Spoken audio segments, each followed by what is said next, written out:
আন্তর্জাতিক কূটনীতিতে নতুন এক মোড় নিতে যাচ্ছে কানাডা। যুদ্ধ আর সংঘাতের ক্লান্ত পৃথিবীতে যখন শান্তির জন্য তীব্র আকুতি, তখন প্রধানমন্ত্রী মার্ক কার্নি জানালেন এক যুগান্তকারী সম্ভাবনার কথা।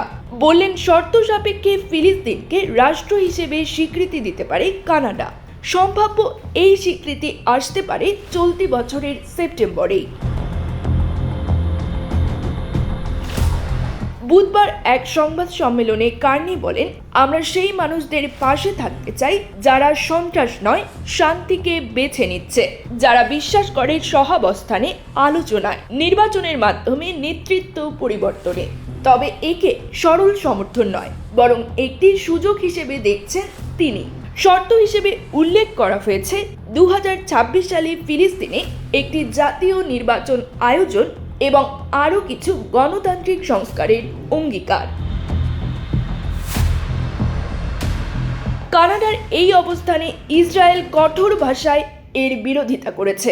তাদের পররাষ্ট্র মন্ত্রণালয়ের মতে এটি এক প্রকার হামাসকে পুরস্কৃত করার নামান্তর, যা গাজায় চলমান যুদ্ধবিরতি প্রতিষ্ঠা এবং জিম্মি মুক্তির সম্ভাবনাকে ক্ষতিগ্রস্ত করতে পারে। এদিকে ব্রিটেনও অনুরূপ বার্তা দিয়েছে।